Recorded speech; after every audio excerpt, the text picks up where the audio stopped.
Good morning, student. Now we are going to start new topic of chapter 9, factors affecting distribution of population. Page number 185. Okay. See the page number 185 and this is our topic. Factor affecting distribution of population. जैसा कि आपको पढ़ के ही समझ में आ रहा होगा कि फैक्टर्स जो कि किसको अफेक्ट करते हैं, डिस्ट्रीब्यूशन ऑफ पॉपुलेशन को. मींस कहीं ज्यादा पॉपुलेशन है, कहीं कम पॉपुलेशन है, क्यों ऐसा, ऐसे कौन कौन से फैक्टर हैं जिससे कि डिस्ट्रीब्यूशन जो है वो अफेक्टेड होता है, उनके बारे में पढ़ेंगे. Different factors affect the distribution of population in different area. मतलब डिफरेंट फैक्टर्स मतलब अलग अलग फैक्टर्स जो होते हैं वो रिस्पॉन्सिबल होते हैं डिस्ट्रीब्यूशन ऑफ पॉपुलेशन के लिए, है ना, और अलग अलग एरियाज में. These factors are physically feature of the area. These factor are, अब ये फैक्टर्स कौन कौन से हो सकते हैं? Physically feature of the area, किसी भी एरिया का physical feature. Climate, soil, availability of water, natural vegetations, means of transport, mineral resources and industries, and a host of social, cultural and economic factor. मतलब ये सारे वो factors हैं जो कि डिस्ट्रीब्यूशन ऑफ पॉपुलेशन, मतलब जो हमारी पॉपुलेशन है वो कहीं कम है, ज्यादा है, क्यों है? Because of these things. Okay, क्योंकि क्या होता है कि जहां हमको अपनी प्रॉपर हमारी प्रॉपर हम लोगों को उसमें जो भी सुविधा मिलेगी उस हिसाब से डिस्ट्रीब्यूशन होता है. जैसे हिली एरिया वगैरह पे क्या होता है कि मतलब इकोनॉमिकल फैक्टर भी बहुत वीक होता है बिकॉज ऑफ के हिली एरियाज में भी क्या होगा कि जब टूरिस्ट आएंगे तभी में आमदनी होती है ना, तभी मतलब उनको पैसा मिलता है, उनकी इकोनॉमिकल कंडीशन सही होती है. तो इस तरीके से क्या अलग अलग फैक्टर्स होते हैं.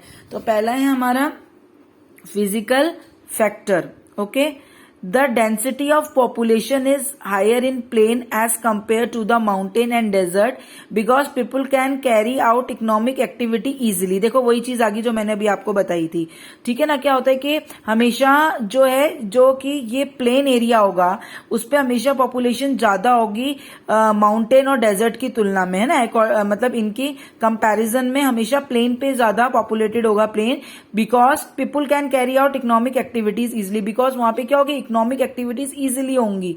ठीक है. Plains are suitable for farming, manufacturing. It is easier to build a house in these areas and they are also well connected with good transport system. क्यों होता है? क्योंकि भाई लैंड क्या होगी, प्लेन होगी, तो आपका जो हाउस होगा वो भी इजीली बिल्ट होगा, बनेगा. तो दैट्स वाई. और फिर दूसरा क्या, प्लेन एरिया होगा तो आपकी कनेक्टिविटी भी अच्छी होगी, तो ट्रांसपोर्ट फैसिलिटी भी अच्छी मिलेगी. तो ये भी एक रीजन होता है कि प्लेन इसलिए भी ज्यादा पॉपुलेटेड होते हैं.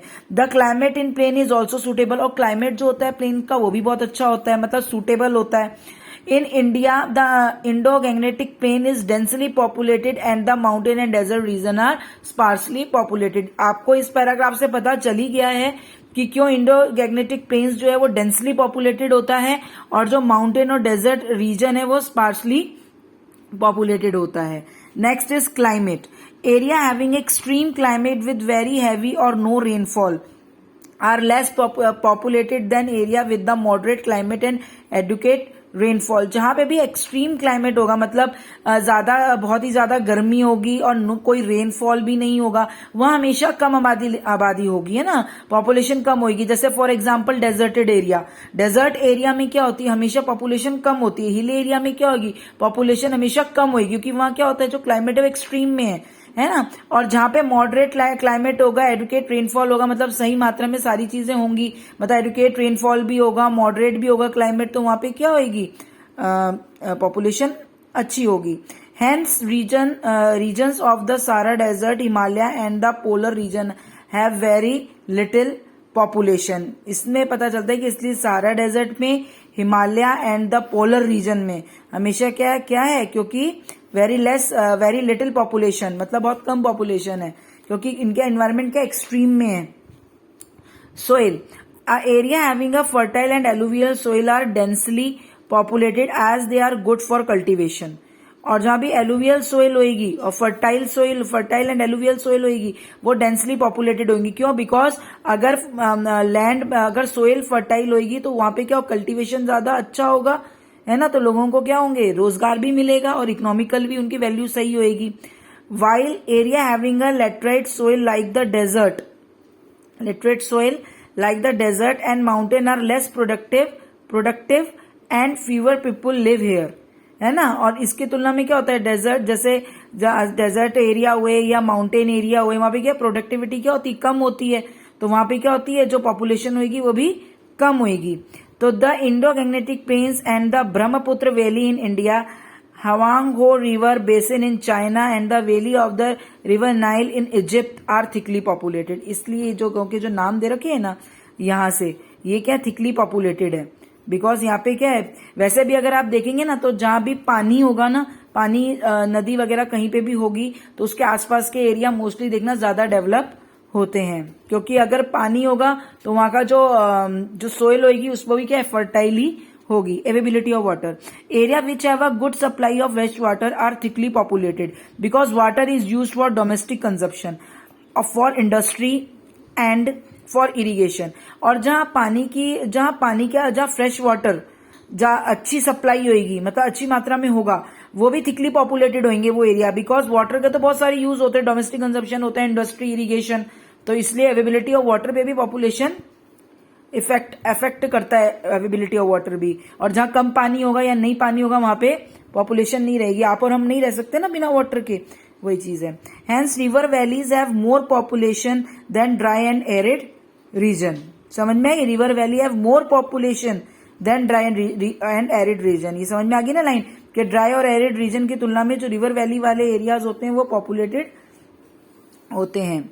Natural vegetation, in dense forests which are not easily accessible, the population is sparse because people do not get sufficient amount of clear land to perform economic activities and make proper settlement। Example are Amazon and the Congo basin। समझ में आ गया कि जो dense forested area है वहां पे क्या होगा, लैंड इजीली नहीं मिल पाएगी, तो फिर वो कैसे कल्टीवेशन वगैरह करेंगे, है ना, तो उनको प्रॉब्लम होगी। इसलिए क्या होती है, वो भी जगह ज्यादा डेवलप नहीं हो पाती जहां उन्हें सारी चीजें प्रॉपर मिल जाती है, लैंड वगैरह मिल जाता है, वो क्या होती हैं, पॉपुलेटेड होती हैं, वही हैं,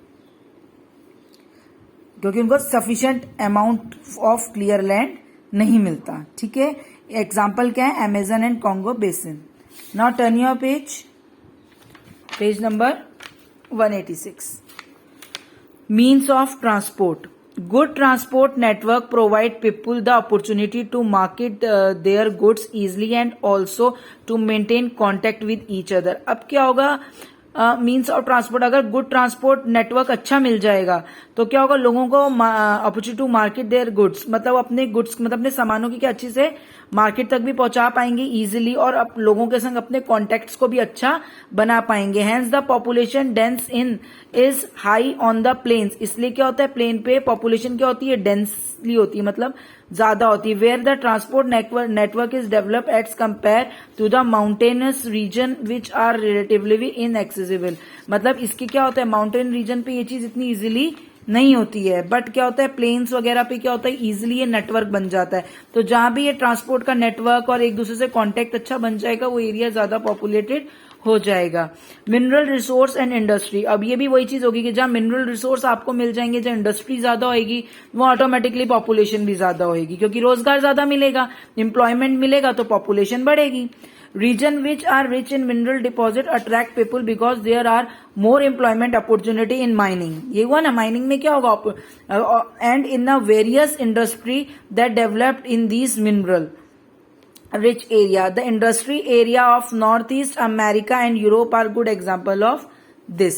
पढ़ने से ही क्लियर हो रहा है। Okay, social, cultural and economic factor, urban centre that provide good housing. अब क्या होता है कि सोशल, कल्चरल, इकोनॉमिक फैक्टर ये भी डिपेंड होता है कि जो अर्बन सेंटर्स होते हैं that provide good housing, education and health facility have a higher population density. और ऑब्वियसली जहां आपको अच्छा घर मिलेगा, एजुकेशन फैसिलिटी, एजुकेशन अच्छा मिलेगा, हेल्थ फैसिलिटी अच्छी होगी, तो वो भी ऑटोमेटिकली वो एरिया भी क्या हो जाएंगे, पॉपुलेटेड हो जाएंगे, डेंसली पॉपुलेटेड होंगे। They also provide communities a chance to live together and interact with each other socially। For example, in India, the 4 metropolitan cities of Kolkata, Mumbai, Chennai and Delhi are thickly populated, whereas smaller towns are moderately populated। है ना। ये आपको पता चल ही रहा है कि हमारे जो मेट्रोपॉलिटन सिटीज हैं, कोलकाता, मुंबई, चेन्नई, दिल्ली, अब यहाँ के हर चीज की अपॉर्चुनिटी ज्यादा है, मौके ज्यादा मिलते हैं, जॉब्स ऑफर होंगी, हर तरीके से इनमें क्या है आपको आगे बढ़ने का मौका मिलेगा। तो दैट्स वाई क्या होगा, यहाँ पे हमेशा हमेशा पॉपुलेशन ज्यादा ही रहेगी, और अभी भी यहाँ पर पॉपुलेशन हमारे और स्टेट्स की तुलना में ज्यादा है। फिर है place with religious and cultural significance also attract people. Place जहाँ पे कि रिलीजियस और कल्चरल सिग्निफिकेंस जो है वो अट्रैक्ट करता है। For example Vatican city, Jerusalem and Varanasi are thickly populated. Paris is considered to be a centre of art and architecture. ठीक है। Industrial area provide plenty of job opportunities and such area are also densely populated. वही चीज आ गई कि industries होंगी तो आपको job काफी मिलेगी, तो इसलिए वहां भी डेंसली पॉपुलेटेड होंगे। People living in these place can carry art, trade and commerce that lead to economic well being and prosperity. Government policies also affect the concentration of population. अब क्या होता है, किसी किसी जगह पे भाई इंडस्ट्री डेवलप हो गई तो लोग जॉब के लिए वहां आएंगे, तो अपने आप ही मतलब उनकी इकोनॉमिक कंडीशन अच्छी होती जाएगी। सेम क्या होता है, कुछ कुछ जगह ऐसी होती है कि जहां लोग नहीं जाते, जहां मतलब गवर्नमेंट को भी उसमें हेल्प करनी पड़ती है उनके ग्रोथ में। तो वही चीज है कि गवर्नमेंट पॉलिसीज भी होती हैं जो कि अफेक्ट करती हैं the concentration of population. Sometimes the government gives the incentive subside for setting up industries in certain area which attract people. मतलब क्या होता है, कई बार गवर्नमेंट जो है वो कहती है कि मैं यहाँ इंडस्ट्री लगाऊंगी ताकि वहां पे क्या मिले, रोजगार मिल सके लोगों को। होता है ना कई बार लगता है कि किसी किसी जगह पे मतलब गवर्नमेंट ने जो है वो इंडस्ट्री, जैसे अभी हुआ है कि अभी पीएम गए, उन्होंने बाहर लोगों से बोला कि भाई इंडिया में आओ और अपना वो करो, अपनी इंडस्ट्री वगैरह कुछ लगाओ। उस लॉ को भी काफी मतलब लूज किया गया। पहले बहुत हार्ड लॉ होते थे कि मतलब इतना इजीली आप सेटल नहीं कर सकते अपनी कंपनी को अनदर किसी कंट्री में, तो उनमें भी पर्टिकुलर उनमें भी उनको ढील मिली। तो इंडिया में भी जैसे दिल्ली में कई ऐसे एरियाज हैं जहाँ पे कि बाहर की कंपनीज हैं, तो गवर्नमेंट ने उनको बुलाया है कि भाई आप यहाँ सेटअप करो, बिकॉज हम लोगों को क्या मिले, जॉब अपॉर्चुनिटी मिले। तो वही सेम ऐसे गवर्नमेंट ने भी लगाया है। ये मोस्ट देखो एग्जाम्पल समझते हैं हम। Are specially economic zones for developing states like Uttarakhand, Himachal Pradesh in India. Uttarakhand और हिमाचल प्रदेश में ऐसा इन्होंने जोन बनाए हैं, डेवलप की इकोनॉमिक स्पेशल इकोनॉमिक जोन, ताकि वहां इंडस्ट्री लगे और हिमाचल और उत्तराखंड के लोगों को जॉब अपॉर्चुनिटीज मिले। ओके बेटा।